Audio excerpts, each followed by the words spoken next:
ज्यांना लय घमंड आहे ना महाराज, माझ्याकडे भरपूर पैसा आहे, माझ्याकडे भरपूर संपत्ती आहे, मला काय कधी कोणाला काय मागायची गरज आहे, त्याच्यासाठी हे महाराज आहे. दिवस कधी बदलतील ना सांगता येत नाही बरं.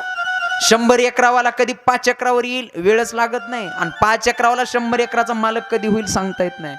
महाराज माणसानं कर्तृत्व असं करावं, नेहमी आपलं मागणाऱ्याच्या यादीत नाही देणाऱ्याच्या यादीत नाव असलं पाहिजे.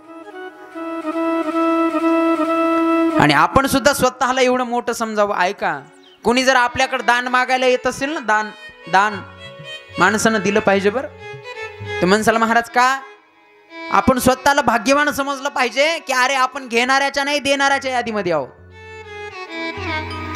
कोणाला तरी आपल्यामध्ये कोणाला तरी दान देण्याची क्षमता एवढी आपण महान आहेत. तुम्हाला माहिती आहे का दान केल्याचं किती पुण्य आहे? सांगू का? महाभारतातला प्रसंग आहे बघा. एकदा काय झालं, दुर्योधन माहिती आहे ना सगळ्यांना. दुर्योधनाच्या दारावरती जर भीक मागण्यासाठी कोणी गेलं ना, दान मागण्यासाठी, दुर्योधन कधीच कोणाला दान देत नव्हता. आणि जे कधीच कोणाला दान देत नाहीत का, त्या दुर्योधनाचेच पाहुणे आहेत महाराज. ते गावातले जे सप्त्याची देणगी देत नाहीत, जे एखाद्या सार्वजनिक कार्यक्रमाची पावती फाडत नाहीत, ते नक्की समजून घ्यायचं हे दुर्योधनाचा सक्का मेव्हणा आहे. काहीच फार लांबचं सोयरपणच नाही महाराज, त्याच्या घरातलाच समजायचं. दुर्योधनाच्या दारावर जर कोणी गेला ना, दुर्योधन कधीच कोणाला 1 रुपयाचं दान देत नव्हता.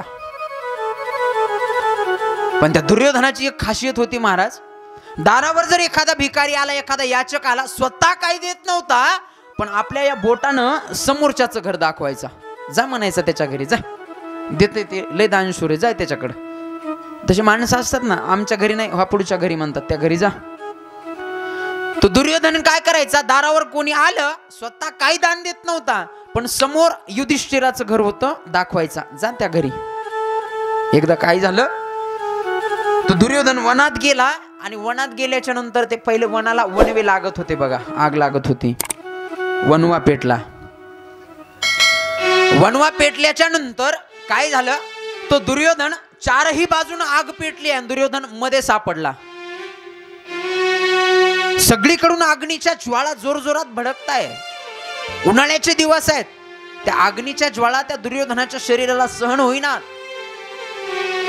अंगातलं पाणी संपलं, दुर्योधनाला तहान लागली महाराज, भूक लागली.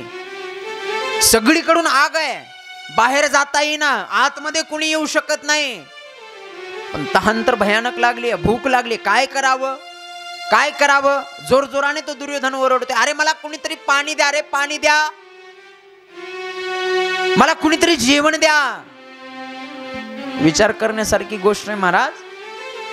दुर्योधन म्हणजे एक वेळ हस्तिनापूरचा राजा, बरोबर आहे ना, राजा आहे ना तो. राजा असून सुद्धा काही दिवसामध्ये जो नेहमी राज्य सिंहासनावर बसलेला असायचा, देणाऱ्याच्या यादीमध्ये जो होता, त्याला एक दिवस मागावं लागत होतं, मला कुणीतरी पाणी द्या रे. कोण मागत होतं? ज्यांना लय घमंड आहे ना महाराज, माझ्याकडे भरपूर पैसा आहे, माझ्याकडे भरपूर संपत्ती आहे, मला काय कधी कोणाला काय मागायची गरज आहे, त्याच्यासाठी हे महाराज आहे. दिवस कधी बदलतील ना सांगता येत नाही बरं. 100 एकरावाला कधी 5 एकरावर येईल, वेळच लागत नाही. आणि 5 एकरावाला 100 एकराचा मालक कधी होईल सांगता येत नाही. एक गीत आहे बघा फार गोड. दिस जातील दिस येतील, भोग सरल सुख होईल, अरे खेळ कुणाला दैवाचा कळला, खेळ कुणाला दैवाचा कळला. मी असो अरे हा असो, कुणी असो, दैव लेखना कधी कुणा कळला, अरे खेळ कुणाला दैवाचा कळला.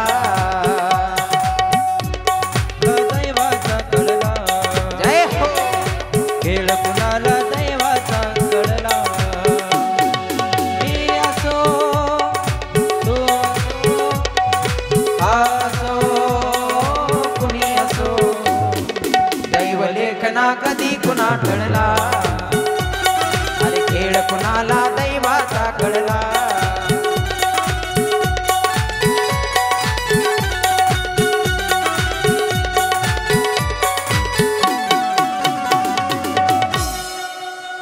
अरे खेळ कुणाला दैवाचा कळला म्हणतात ना, म्हणून दिवस कधी बदलतील सांगता येत नाही.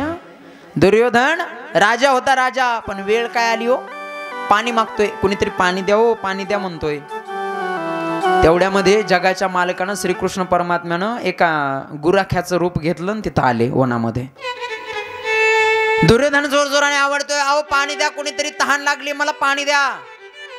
जगाचा मालक गेला आणि म्हणे, दुर्योधना काय दिवस आले रे तुझ्या, राजा आहे तू, राजा हस्तिनापूरचा, तू पाणी मागतोय. एक काम कर म्हणे, तो आजपर्यंत तर कधी कोणाला काही दान दिलंच नाही, पण एक काम कर, तू दान न देता दारावरती आलेल्या भिकाऱ्याला दुसऱ्याचं घर दाखवत होता. कशानं? या बोटानं. एक काम कर म्हणे, तुझ्या उजव्या हाताचं जे बोट आहे, ज्या बोटानं तू समोरच्या आलेल्या भिकाऱ्याला दुसऱ्याचं घर दाखवत होता ना, ते बोट तुझ्या तोंडात घाल म्हणे. बोट तोंडात घाल सांगितलं महाराज जगाच्या मालकानं. दुर्योधनानं ते बोट तोंडात ठेवलं. अरे परिणाम, एवढा तहानेनं व्याकुळ झालेला दुर्योधन, ज्याला एवढी भूक लागली होती, बोट तोंडात घातल्याबरोबर त्याची तहान भूक शांत झाली. ही ताकद कशाची आहे? अरे दान देऊ नका, पण समोरच्या माणसाला दान करण्यासाठी एखादा भिकारी जर दारात आला तर नुसतं घर दाखवा, त्या बोटामध्ये एवढी ताकद येते. म्हणून दान दिलं पाहिजे.